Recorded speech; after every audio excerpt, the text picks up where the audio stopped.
아버지, 이 오후에도 주께서 하시는 그 놀라운 일들을 믿음의 눈으로 보기를 원하나이다. 주님이 하시는 그 일을 보고 놀라고 감격하게 하시고 저희들이 주님께 기대어 의지하며 인내하는 믿음의 삶들을 살아가게 하여 주시옵소서. 저희의 눈을 들어 주의 일하심을 보게 하여 주시기를 간절히 원하오며 예수 그리스도의 이름으로 기도드리옵나이다. 아멘. 자, 웨스트민스터 신앙고백서 5장 섭리, 지난주 1항 있었는데 우리 1항, 2항, 3항 우리 같이 한번 볼까요? 여러분들에게 프린터 나눠드렸는데요. 자, 5장 섭리 1항입니다. 우리 같이 한번 읽어볼까요? 다 같이 1항 시작. 만물의 위대한 창조주이신 하나님은 우호하신 예지와 그 뜻하신 바 불변하시는 계획에 따라 가장 지혜롭고 거룩하신 섭리를 베푸시어 가장 큰 것에부터 가장 적은 것에 이르기까지 모든 피조물과 행위와 상황을 지탱하시고 인도하시고 독려하시고 통치하심으로써 그 지혜와 권능과 정의와 선하심 궁일의 영광을 찬미하게 하신다. 우리 뒤에 넘겨서 2항 한번 읽어볼까요? 자, 2항 다 같이 시작. 1차 원인인 하나님의 예지와 작정에 따라 만사가 변함없이 정확하게 이루어지지만 하나님은 그 동일한 섭리를 통해 2차 원인의 속성에 따라 그 모든 일이 필연적으로나 우연적으로 또는 자유롭게 인도하신다. 자유롭게 일어나도록 인도하신다. 3항 다 같이.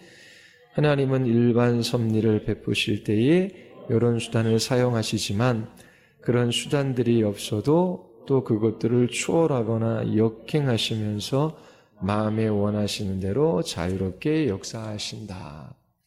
자, 1항으로 넘어가셔서 자, 1항은 하나님의 섭리의 의미에 관해서, 섭리의 특성에 관해서, 섭리의 범위에 관해서, 섭리의 목적에 관해서 이야기하고 있습니다. 자, 1항 우리 지난주에 살펴봤지만 자, 1항 첫 문장 보십시오. 만물의 위대한 창조주이신 하나님은 이 하나님께서 만물을 창조하셨지요. 그 창조하신 다음에 만물을 그대로 내버려 두시는 것이 아니라 하나님께서 섭리하시지요.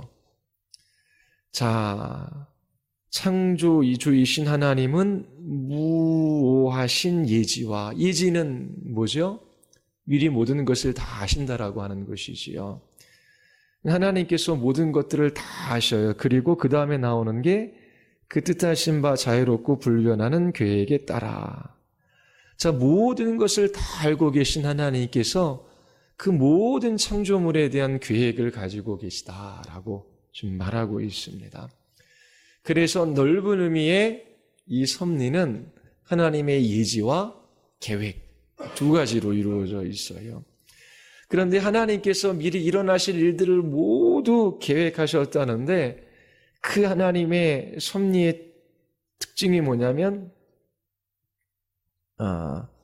그 지혜롭고 거룩하신 섭리입니다. 하나님이 미리 모든 것들을 정하시고 그 일들을 하시는데 그게 가장 지혜롭고 거룩하신 일이다.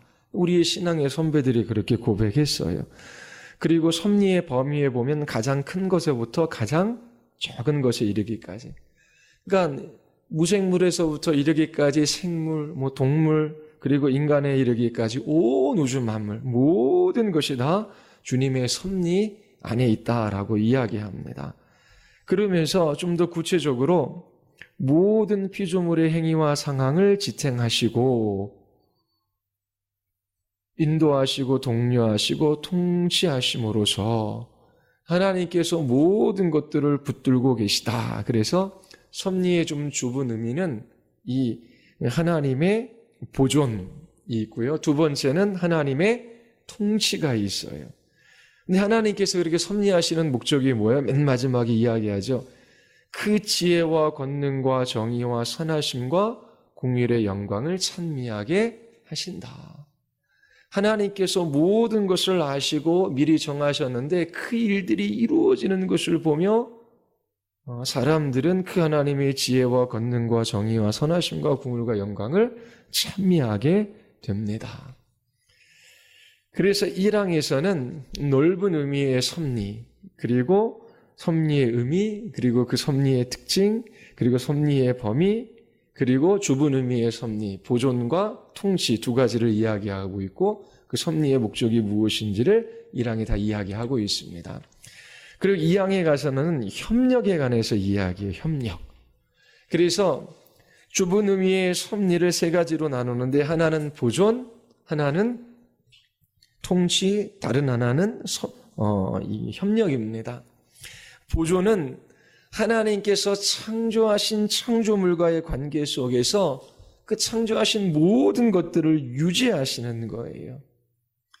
마지막 종말의 때까지 하나님께서 창조하신 그 피조세계를 그 특성대로 유지하시고 보존하시고 돌보시는 하나님의 활동을 보존이라고 하지요.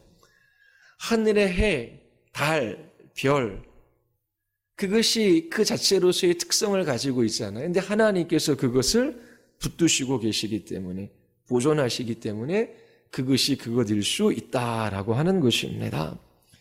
나중에 심판의 날에 하나님께서 그 모든 것들을 불로 심판하시지요. 그리고 새 하늘과 새 땅으로 이제 변화되어지는 것입니다. 그래서 성경은 하나님께서 창조하신 피조물은 독립적으로 스스로 존재할 수 없다라고 말합니다. 하나님의 보존 사역으로 유지되는 것이죠. 만약 하나님이 안 계시면 다른 모든 존재가 그렇게 있을 수가 없어요. 하나님께서 이처럼 만물을 붙드시고 그것을 그것이게끔 보존하십니다. 뿐만 아니라 하나님께서 목적이 있는데 그 목적하신 대로 창조하신 만물을 인도하셔요. 이것이 통치죠, 통치. 하나님께서 인류의 역사를 목적을 가지시고 이끌어 가셔요. 하나님의 궁극적인 목적은 무엇입니까? 하나님의 영광과 하나님의 나라지요. 그래서 이 세상에서 하나님의 백성들을 구원하시고 마침내 불신자들을 심판하시는 일로 나타납니다. 그래서 하나님께서 통치하시는 그 목적은 신자들을 구원하시고 불신자들을 심판하심으로 마지막 날에 하나님의 나라를 이루시는 거예요. 그래서 하나님께서 영광 받으시는 것이지요. 통치의 범위는 우주 전체입니다. 물리적인 세계, 동물계, 민족이나 국가의 흥만성쇠, 인간의 생사화복, 악인들의 심판, 그 모든 것들이 다 포함되어져요. 자, 한번 생각해 보십시오. 이 섭리의 교리들을 묵상할 때에 정말 기분이 좋고 또 감격스럽습니다. 이 땅에 일어나는 각종 현상이나 그 사건들의 원인에 관하여 세상은 두 가지로 해석할 수밖에 없어요. 하나는 우연이다라고 하는 것이죠. 또 하나는 그냥 필연적으로 일어난다, 운명이다라고 이야기합니다.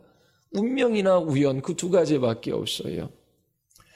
그런데 섭리의 교리는 하나님께서 하나님의 자녀들을 위하여 필요한 모든 것을 공급해 주심을 우리에게 약속하고 있어요. 하나님께서 아브라함에게 이삭을 번제물로 바치려고 합니다. 이른 새벽 이삭을 데리고 모리아산으로 떠나지요. 산에 오를 때 이삭이 아브라함에게 묻습니다. 아버지, 불과 나무는 있는데 번제할 어린 양은 어디 있습니까? 하나님께서 준비해 주신다. 아브라함이 이삭을 내리치려고 할 때 하나님께서 멈추게 하시지요. 그리고 하나님께서 양을 준비하시는 것을 보여주셔요. 양이 수풀에 걸리도록 하나님께서 미리 준비하신 것이지요. 양이 수풀에 걸린 것은 우연적인 사건이 아니라 하나님께서 아브라함과 이삭을 위하여 그 모든 필요한 것을 공급해 주신 사건이었습니다. 이처럼 이 세상에 일어나는 작은 일서부터 아주 큰 일까지 하나님의 섭리 안에 있다라고 성경은 우리에게 가르치고 있어요. 우주 만물에 일어나는 그 모든 사건들의 원인이 운명도 아니고 우연도 아니고 섭리에 따라 일어난다면, 하나님께서 보존하시고 통치하시는 사역에 따라 이루어진다면 우리의 삶의 목적과 방식에는 아마 큰 변화가 일어날 것입니다. 고통받는 때가 있어요. 섭리의 교리는 우리에게 큰 위로를 가져다 줍니다. 예를 들어서 질병에 걸렸어요. 그러면 그것은 우연입니까? 필연입니까? 섭리입니까? 성경 구절을 다 안 읽어볼게요. 여러분들 한번 읽어보십시오. 말씀해 보십시오. 만약에 제가 질병에 걸렸어요. 그러면 우연입니까? 필연입니까? 섭리입니까? 섭리지요. 근데 그 섭리의 특징은 1항에서 가장 지혜롭고 거룩한 섭리를 베푸신다라고 그렇게 성경은 기록하고 있습니다. 자, 우리 거기 3번 보십시오. 시편 145편 17절. 여호와께서는 그 모든 행위에 의로우시며 그 모든 일에 은혜로우시도다. 모든 행위, 모든 일에 의로우시고 은혜로우시대요. 그러면 제가 질병에 걸렸어요. 이 질병은 우연도 필연도 아니고 섭리인데 이 섭리의 특징이 가장 지혜롭고 거룩한 섭리예요. 그러면 이 질병을 바라보는 시각이 다르겠지요.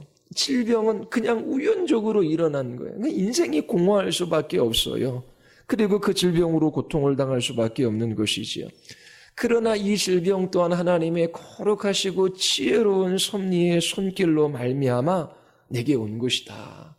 그리고 하나님께서 하시는 모든 일들은 은혜롭고 의로우시다. 이 일들은 하나님의 지혜롭고 거룩하신 섭리 안에 있다. 그러면 어떻게 해요? 이 고통의 날에 인내할 수 있습니다. 하나님께서 모든 것을 아시고 그 기뻐하시는 뜻을 따라 그 모든 것을 계획하셨지요. 섭리 바깥에 일어나는 일은 하나도 없습니다. 그래서 그 하나님의 섭리로 말미암아 하나님을 찬양하게 되는 것입니다. 왜냐하면 하나님께서 우리에게 가장 좋은 것을 주시는 분이심을 십자가에서 확인할 수 있기 때문이지요. 사무엘상 3장 한번 우리 여러분 보십시오. 사무엘상 3장을 보십시오. 이스라엘의 사사 엘리가 있지요. 엘리의 두 아들은 불의했습니다. 아버지가 두 아들을 제대로 교육을 잘 못 시켜요.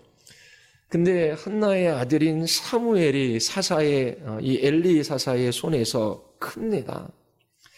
밤에 잠을 자는데 어디선가 사무엘 자기 자신의 이름을 부르는 소리에 잠을 깹니다. 그래서 엘리에게로 가지요. 그런데 이 엘리가 부른 것이 아니에요. 이런 일들이 3번씩이나 반복됩니다. 그때 이 엘리가 사무엘에게 말해요. 9절 보시면 가서 누웠다가 그가 너를 부르시거든 내가 말하기를 여호와여 말씀하소서 주의 종이 듣겠나이다 하라. 이 어린 사무엘에게 그것은 여호와께서 찾으시는 것이다.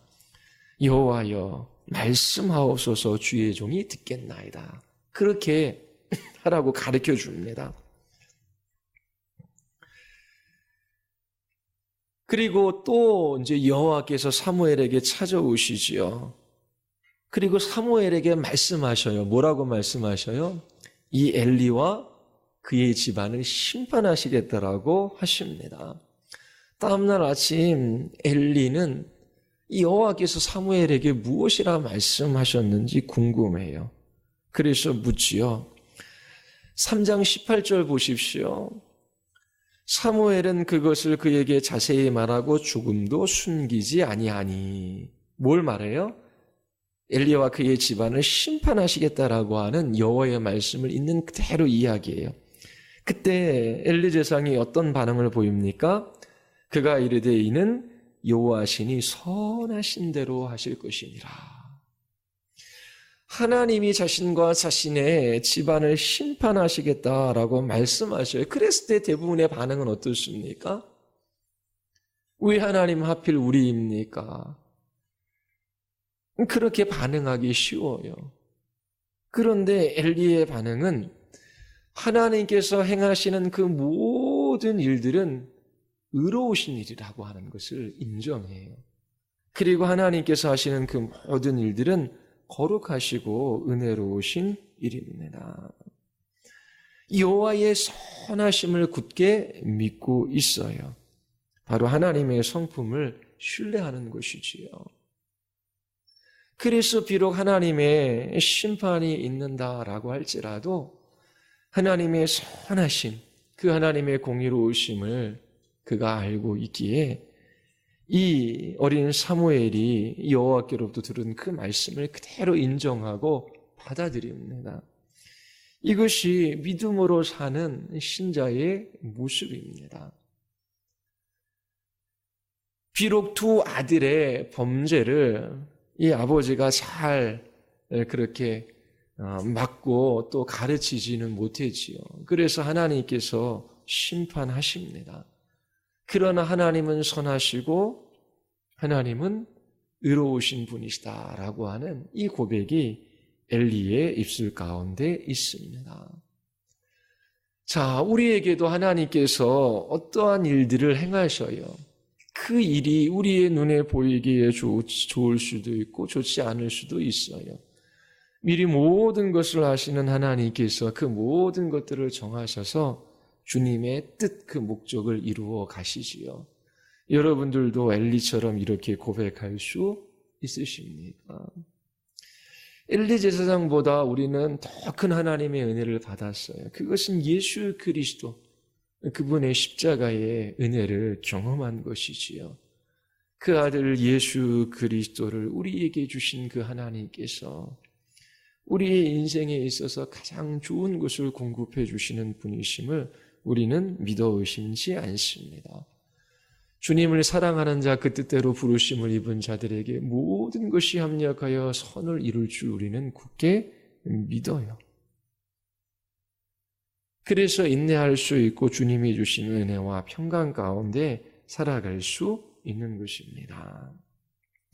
자, 섭리의 작은 의미는 첫 번째 보존, 두 번째 통치입니다. 이 통치는 지혜롭고 거룩하신 그런 하나님의 통치이지요.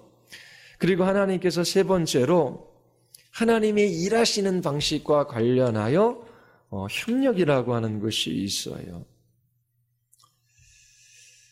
하나님께서 일하시는데 그 모든 하나님의 일하시는 그 일들 속에서 하나님, 이 세상에서 일어나는 모든 현상과 사건의 제1원인은 하나님이셔요. 하나님이 제1원인이 되시고 피조물이 제2원인이 되는 방식을 통해, 즉 하나님이 피조물을 수단으로 삼으셔서 일하십니다. 하나님께서 자연을 창조하셨지요. 이 자연에 하나님께서 자연 법칙을 두셨어요. 그래서 그 법칙을 따라 이 자연은 움직입니다. 예를 들어서 지구가 둥근데 중력이 있지 않아요? 그래서 우리가 땅의 표면에 이렇게 떨어지지 않고 붙어 있는 거예요. 그러면 단순히 자연 법칙이 하나님과 상관없이 따로 존재하는 것이 아니라 하나님께서 자연 법칙을 부여하셔서 그 모든 자연을 통치하셔요. 그래서 하나님께서 제1원인이 되시고, 그리고 하나님께서 제2원인으로서 피조물을 수단으로 하나님께서 사용하시는 것입니다. 중력 같은 것이 2차적인 원인이지요. 하나님께서 그 크신 능력으로 우리를 붙드시고 우리를 다스리시고 인도해 가시는데 이러한 중력 같은 2차 원인을 사용하셔서 하나님께서 그렇게 하나님의 일들을 이루어 가십니다. 또 하나님께서 인간을 창조하시고 그 인간 안에 도덕 법칙을 부여해 주셨지요. 그래서 그 법칙을 사용하셔서 하나님께서 인간을 통치하시고 이끌어 가시는 겁니다. 자, 하나님께서 이처럼 자연 법칙과 도덕 법칙을 수단으로 해서 일을 하시기 때문에 자연의 작용은 법칙에 따른 행동이기도 하면서 자, 물건이 있어요. 물건을 위로 던지면 뚝 떨어지잖아요. 이건 자연 법칙이잖아요. 그렇죠? 중력의 법칙에 이게 지배받고 있습니다. 그러면 이 중력이라고 하는 것은 근본적인 원인이 아니라 이 자연에 하나님께서 부여하신 법칙이에요. 그래서 물건이 이 지구에서 위에서 아래로부터 떨어지는 것은 자연 법칙을 부여하신 그 하나님이 제1원인이 되시고 하나님께서 중력이라는 제2원인을 수단으로 해서 그렇게 물건이 아래로 떨어지게 하시는 거예요. 그러니까 어떤 사건의 결과에 영향을 미친 하나님의 행동을 제1원인으로 하고 피조물의 행동을 제2원인으로 구분합니다. 자, 이것을 잘 이해할 수 있는 예가 하나 있어요. 자, 로마서는 누가 기록했습니까? 로마서의 저자가 누구이죠? 사도 바울입니다. 사도 바울. 사도 바울이 원인이 되고 결과가 로마서라고 하는 책이지요. 그렇죠? 그런데 성경은 성경의 저자를 이중적으로 이야기하기 해요. 하나님이 이 로마서의 저자이기도 하고 사람이 저자이기도 하지요. 하나님과 사람이 원인이 되어서 이 로마서라고 하는 결과가 나온 것입니다. 제1 저자는 하나님이시고 제2 저자는 바울이에요. 로마서의 저자는 분명히 바울입니다. 그러나 하나님께서 바울에게 계시와 영감을 주셔서 쓰게 하셨기 때문에 하나님이 로마서의 저자이기도 한 것입니다. 그래서 로마서는 바울의 책인 동시에 하나님의 책이라고 불러요. 로마서라고 하는 이 책, 이 결과가 나오는 데에 두 가지 원인이 있었지요. 제1원인은 하나님이시고 제2원인은 바울입니다. 이 제1원인이신 하나님과 이 제2원인인 바울과의 관계를 협력이라고 부를 수 있는 거예요. 그래서 하나님과 사도 바울의 협력으로 이 로마서가 기록되어졌어요. 그런데 이 협력이라는 말을 잘 이해해야 돼요. 하나님께서 50% 힘쓰시고 바울이 50% 힘써서 합쳐져서 100%의 로마서라고 하는 결과물이 나왔다. 그런 의미가 아닙니다. 하나님이 제1원인이 되시고 바울이 제2원인이 되어서 로마서라고 하는 결과가 나온 거예요. 하나님이 바울이라고 하는 사람을 수단으로 사용하셔서 로마서를 기록하게 하셨지요. 그의 지성, 감성, 의지, 지식, 체험, 사고방식, 문체 그 모든 것들을 수단으로 삼으셔서 로마서를 기록하게 하셔요. 그래서 이 로마서는 하나님의 행동과 바울의 행동이 동시적으로 나타나서 기록된 결과물입니다. 그러니까 이 로마서는 100% 하나님의 책인 동시에 이 100% 로마서의 저자가 하나님인 동시에 바울 또한 100% 로마서의 저자이기도 하다라고 하는 것입니다. 이것이 협력의 의미예요. 하나님께서 사도 바울의 의지를 침해하지 않으면서도 하나님이 자신이 선택한 수단을 통해서 뜻하신 목적을 이루어 가시는 것이지요. 마찬가지로 모든 자연의 작용과 인간의 행동에도 적용되어집니다. 자, 무생물의 작용, 비가 오는 것. 비를 내리게 하는 자연적인 원인이 있어요. 그렇죠? 예. 그것은 자연 법칙이 있어요. 비가 내릴 수밖에 없는 그 원인이 있어요. 자연적인 원인이 있어요. 이것은 2차적인 원인입니다. 근데 성경을 읽으면 성경은 비를 내리시는 분은 누구라고요? 하나님이시라고 해요. 그래서 하나님께서 1차적인 원인이 되시고 그리고 자연 법칙이 2차적인 원인이 되는 거죠. 하나님께서 이처럼 피조물을 수단으로 해서 하나님의 일들을 이루어 가십니다. 식물이나 동물이 자라나는 것도 마찬가지예요. 식물이 자라기 위해서는 물도 필요하고 햇빛도 필요하고 온도, 양분, 공기 다 필요하잖아요. 그러면 이러한 것들이 원인이 되어서서 식물이 자라요. 그런데 이 햇빛, 물, 온도, 양분, 공기 이것이 1차적인 원인이 아니라 그 모든 것들을 수단으로 해서 이 식물을 자라게 하시는 그 하나님의 1차적인 원인이 있다라고 이야기합니다. 그러면 비가 내리는 것은 자연 법칙에 따라서 나는 그게 원인이에요. 그런데 어떻게 해요? 100% 또 하나님께서 하시는 일이다라고 성경이 이야기합니다. 인간의 행동도 마찬가지예요. 인간이 자기 자신의 의지로 행동하는 거잖아요. 그렇죠? 그런데 하나님께서 그렇게 하도록 행하신 것이기도 합니다. 가장 대표적인 예가 창세기 45장 5절 한번 보십시오. 야곱의 12명의 형제가 있었어요. 요셉이 형들의 미움을 받아 노예로 팔려갑니다. 자, 형들이 이 요셉을 노예로 팔았지요. 자, 요셉이 먼 이국 땅에 팔려간 그 원인은 어디에 있습니까? 형들에게 있지요. 형들이 팔았어요. 그래서 요셉은 애굽에 가서 종로로 달 수밖에 없었습니다. 그런데 창세기 45장 5절을 보십시오. 다 같이 한번 읽어볼까요? 당신들이 나를 이곳에 팔았다고 해서 근심하지 마소서, 한탄하지 마소서. 하나님이 생명을 구원하시려고 나를 당신들보다 먼저 보내셨나이다.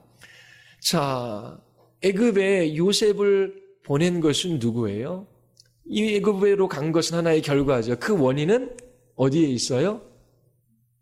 요셉의 형들에게도 있고 하나님에게도 있어요.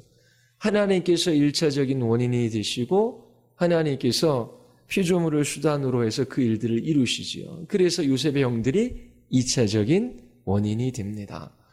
그런데 성경은 하나님께서 그 인간의 자유의지를 해치지 않고 그 일들을 하신다 그래요. 그래서 요셉을 애굽으로 판 것은 100% 요셉의 형들이 한 일이기도 한 동시에 하나님이 하신 일이다라고 성경은 설명합니다. 자, 하나님께서 이처럼 일하셔요. 협력이라고 하는 방식을 통해서 일하시지요. 자, 그러면 생각해 보십시오. 우리는 그리스도인이라고 부름을 받고 있어요. 하나님의 자녀입니다.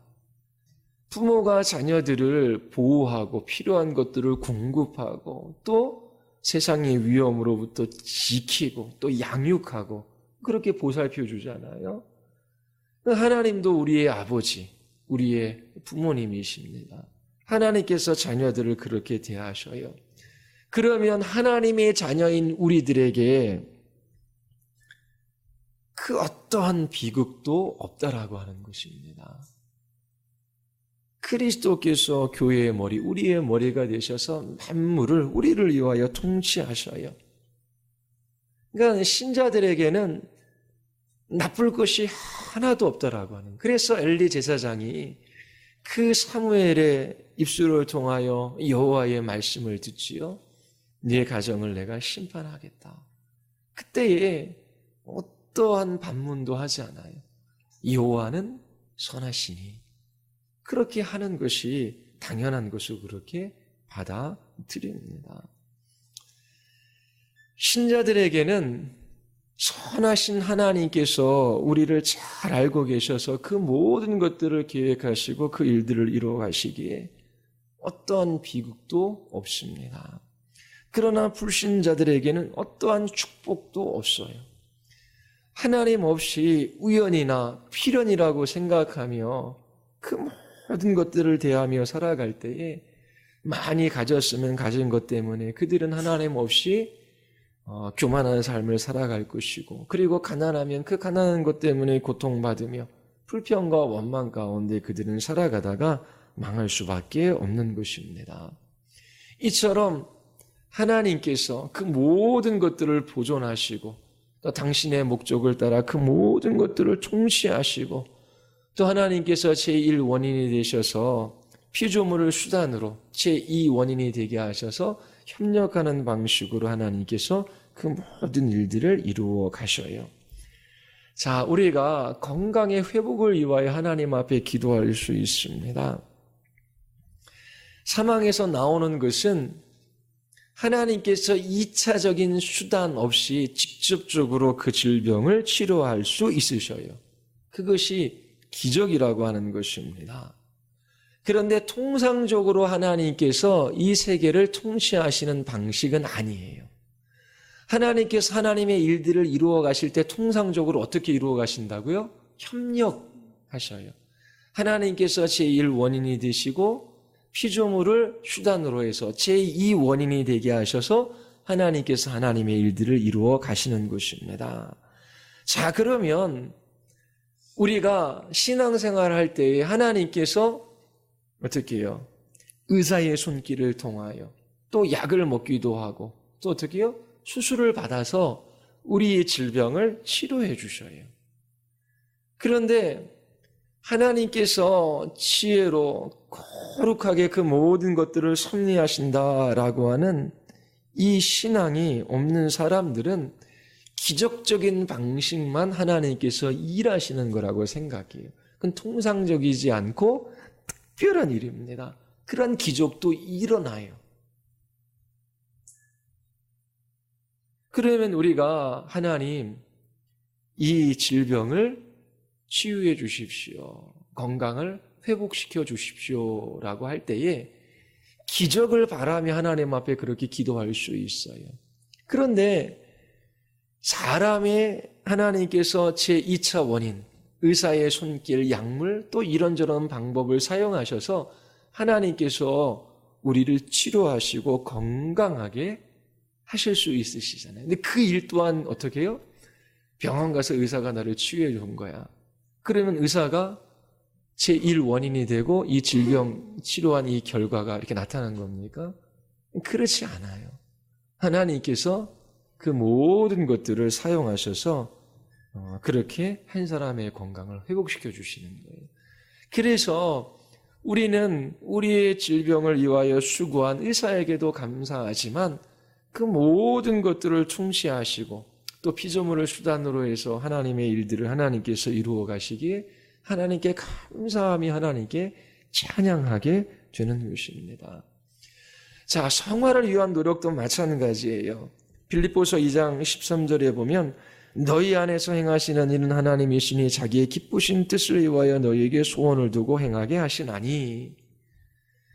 자, 내가 하나님 앞에 순종하며 믿음으로 살아갑니다. 정말 주님의 말씀에 순종하기를 기뻐해요. 누가 하는 겁니까? 내가 하는 것이지요. 그런데 어떻게 해요? 이 성화에 있어서도 제일 원인은 하나님이셔요. 하나님께서 우리를 거룩하고 흠이 없는 자녀로 빚어가셔요. 100% 하나님이 하시는 일인 동시에 어떻게 해요? 우리가 하는 일이라고 하는 것입니다. 로마서가 어떻게 기록되어졌는지 들으셨지요? 로마서라고 하는 결과물이 나오기까지 하나님의 제1원인, 또 사도 바울을 하나님께서 사용하셔서 제2원인이 되게 하셨어요. 그래서 100% 로마서는 하나님의 책인 동시에 사람의 책이지요. 이 성화에 있어서도 어떻게 해요? 우리가 순종하는 것입니다. 우리가 믿음의 싸움들을 싸워야 돼요. 그런데 어떻게 해요? 하나님께서 기뻐하시는 뜻을 우리 안에 두셔서 소원하는 마음을 갖게 하시고 순종하게 하시는 것입니다. 이처럼 하나님께서 창조하신 온 세계, 그 고유의 특성들을 심판의 날까지 보존하시고 그리고 목적을 가지시고 그 모든 것들을 인도해 가셔요. 결국 하나님 나라의 완성입니다. 그리고 그것을 인도해 가시는 과정 속에서 하나님이 일하시지요. 그 일하시는 방식이 뭐다? 협력이라고 성경은 우리에게 가르쳐 주고 있어요. 자, 다음 주에 하나 더 살펴볼 텐데요. 그러면 우리가 죄를 짓잖아요. 그렇죠? 그러면 우리가 죄 짓는 것도 어떻게 해요? 제일 원인이 어디에 있어요? 하나님에게 있잖아요. 하나님이 죄 짓게 하신 거잖아요. 2차적인 원인은 우리에게 있고, 그러면 하나님이 50% 책임지고 제가 50% 책임질 테니까 그건 뭐 내가 안 믿는 것도 하나님께서 안 믿게 하신 것이고 믿는 것도 하나님께서 믿게 하신 거잖아요. 그러면 안 믿는 것이 다 전적으로 저희 책임입니까? 자, 그러면 중간지대에서 한 번 더 기회를 주십시오. 그런 얘기 할 수 있잖아요. 내가 죄를 짓도록 하나님께서 작정하셨다면 왜 하나님께서 나에게 허물을 물으시는가? 왜 그 죄에 대한 책임을 물으시는가? 이 악의 문제, 죄의 문제를 다음 주 4항, 5항 거기에서 살펴보고, 또 신자들에게도 죄 짓는 것을 하나님께서 허용하시는데 그 목적이 무엇인지 다음 주에 살펴보도록 하겠습니다. 자, 이 하나님이 통치하시고 이 모든 것들을 이끌어 가시고 일하시는 방식을 우리의 지성으로 다 이해할 수는 없어요. 그런데 하나 분명한 것, 날마다 붙들며 살아가야 될 것. 이 땅에 일어나는 모든 현상이나 사건의 원인이 우연이나 운명이 아니다. 비인격적인 그 무한한 힘에 의하여 우연적으로나 아니면 운명적으로 일어나는 것이 아니라 하나님께서 보존하시고 통치하시고 협력하게 하심으로 주님의 기뻐하시는 뜻을 이루어 가시는데 그 모든 일들은 어떻게 해요? 지혜롭고 거룩한 것이다. 선하신 하나님께서 그 모든 것들을 이끌어 가신다. 이것을 잊지 말아야 돼요. 하나님을 인정하면, 그 하나님의 성품을 고백하면 당연히 이러한 신앙을 고백할 수밖에 없어요. 하나님께서도 모르시고 하나님께서도 점점 알아가신다. 미래 일들에 관해서 하나님께서 다 알지 못. 그게 과정신학이라고 있거든요. 성경은 그렇게 이야기하지 않습니다. 그래서 이처럼 하나님의 일하심을 우리가 생각할 때에 막 위로가 있고 그리고 인내하게 되고 주님 더 의지하게 돼요. 주님께서 하나님의 백성, 하나님의 자녀들의 모든 필요를 위하여 그 모든 것들을 준비하시고 계획하시고 이끌어 가시기 때문입니다. 여러분들이 한 주간 다시 한번 윌서미스의 신앙고백서 1항, 2항, 3항 읽어보시면서 이 하나님의 섭리의 교리, 이 진리 때문에 기뻐하고 여러분들이 감사하며 이렇게 주님을 찬양하는 한 주간이 될 수 있게 되기를 바랍니다. 우리 같이 한번 우리 기도하겠습니다. 우리 이 시간 기도할 때에 하나님 우리에게 믿음을 주셔서 주님의 통치와 주님의 인도하심을 따라 살아가게 하셨습니다. 하나님 참으로 한 주간도 우리를 붙들어 주시고 인도하여 주시옵소서. 무슨 일이 있든지 어떠한 삶의 자리에 있든지 불평하거나 원망하거나 낭망하지 말게 하여 주시고 그 모든 일들을 향한 하나님의 계획과 뜻 그리고 하나님의 인도하심을 신뢰하게 하여 주시옵소서. 그 모든 지혜롭고 거룩한 하나님의 섭리의 일들로 말미암아 주님을 찬양하게 하여 주시옵소서. 우리 같이 한번 우리 하나님 앞에 우리 기도하시겠습니다.